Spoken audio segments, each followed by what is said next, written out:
ఇప్పుడు మీ ఫ్లాట్ లో ఆమె ఉందనేది వాస్తవం. అవునండి, నిజం అండి. మీరు ఎందుకు ఫ్లాట్ వదిలేశారండి? నేను ఫ్లాట్ వదలలేదండి. ఆమెకి డ్రగ్స్ అలవాటు, ఆమె చుట్టూ ఉండే మనుషులు వీళ్ళందరూ కూడా చాలా చెత్త. అలా అని చెప్పి నేను హైదరాబాద్ వచ్చిన కొత్తలో ఖచ్చితంగా నాకు హెల్ప్ చేసిందండి, గ్రాడ్యుయేట్ ఉంది. రెండోది ఏంటంటే నిజంగా ఇందాక చెప్పినట్టే నా రెప్యుటేషన్ ఎక్కడ పాడవద్దు అని భయంతో మూసుకొని నేనే బయటికి వెళ్ళిపోయానండి.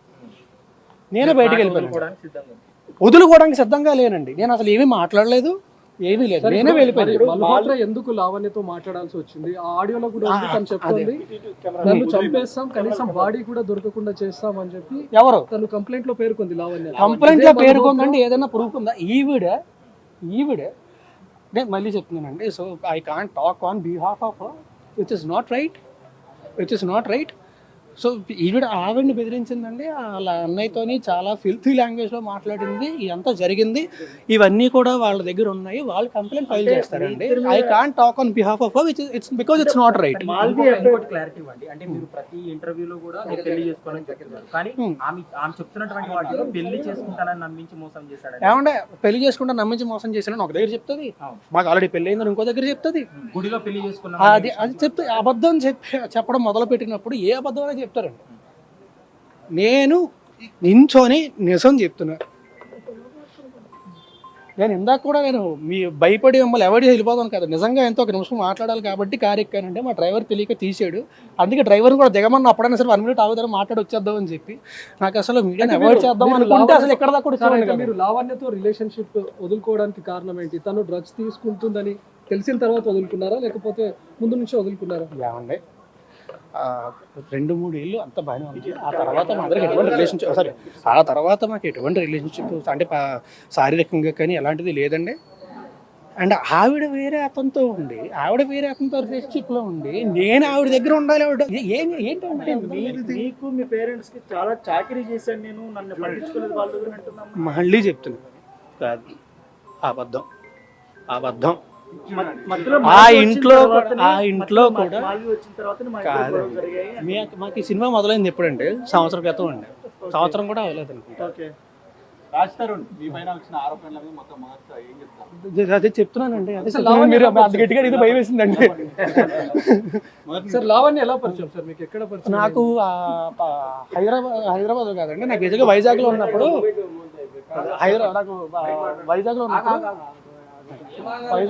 నాకు ఫేస్బుక్ లో పరిచయం అండి. హైదరాబాద్ వచ్చింది, సరే వెళ్ళిపో. నాకు వైజాగ్లో పరిచయం అండి. హైదరాబాద్ వచ్చిన తర్వాత ఇనీషియల్గా నేను ఒక దీనికోసం వచ్చిన సినిమా గురించి వచ్చినప్పుడు హైదరాబాద్ వచ్చినప్పుడు ఇనీషియల్గా అప్పటి నుంచి పరిచయం అండి. అంటే ముందు నుంచే మీరు పెళ్లి చేసుకుందామనే రిలేషన్ స్టార్ట్ చేశారు, లేకపోతే ఫ్రెండ్షిప్ గా ఉంది అలా ఒకరికొకరు ఇష్టపడి పెళ్లి చేసుకుందామని అనుకున్నారు?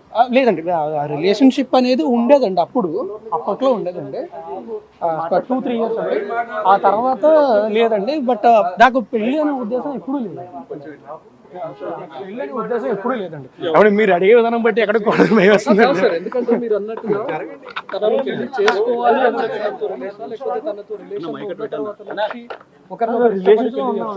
కాదండి. అంటే మనసులో ఎక్కడో ఉండేదండి, ఖచ్చితంగా ఉండేదండి. అంటే అయితే బాగుంటుంది, మంచిది, అయితే బాగుంటుంది ఖచ్చితంగా ఉండేదండి, అందులో డౌట్ లేదండి, అది ఖచ్చితంగా ఉండేది. బట్ నేను ఎప్పుడు మాట ఇవ్వడం కానీ ఇప్పుడు పెళ్లి చేసుకొని ఎప్పుడు జరగలేదు అసలు. నేను ఎప్పుడు మాట ఇవ్వడం కానీ ఎప్పుడు జరగలేదు. నేను ఇప్పుడు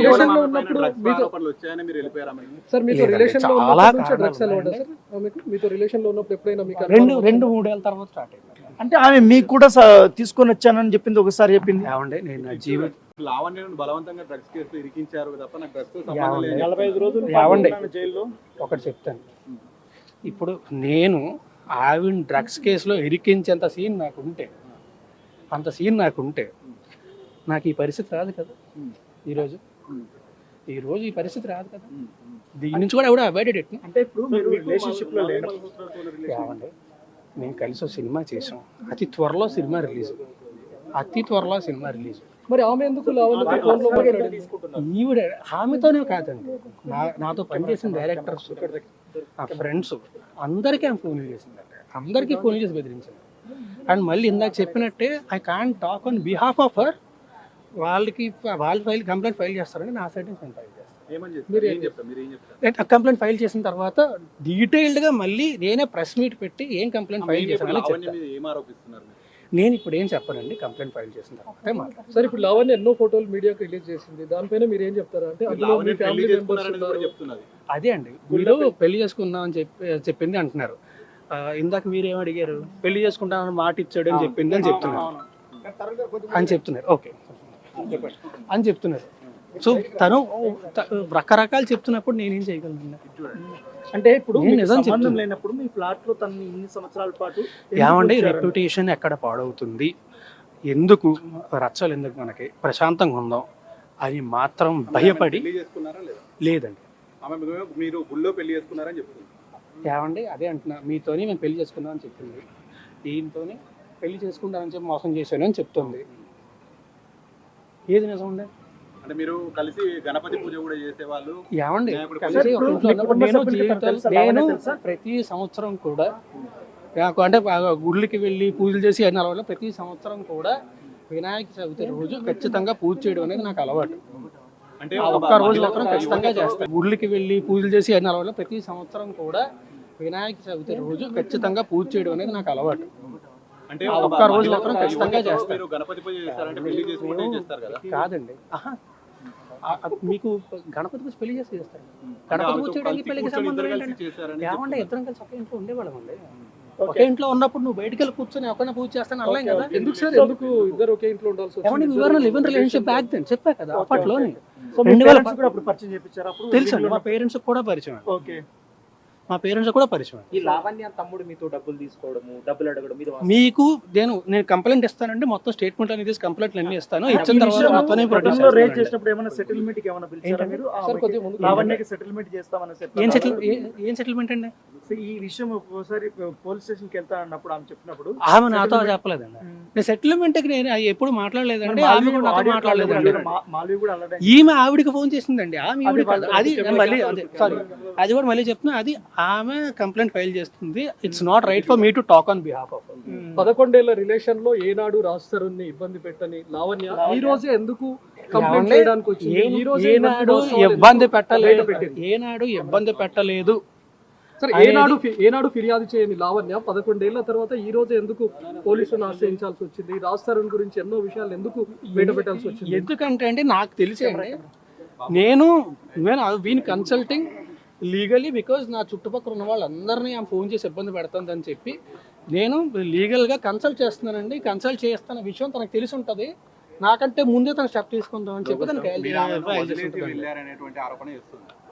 ఏమండి మాల్వి ఎప్పుడు అవడం స్టార్ట్ అయితేనే ఇవన్నీ జరిగాయని తన వర్షన్.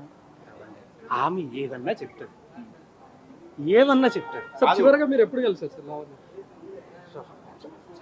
రాజధాని ఏళ్ళ ఏళ్ళు కాదండి, మంత్స్ అయిందండి.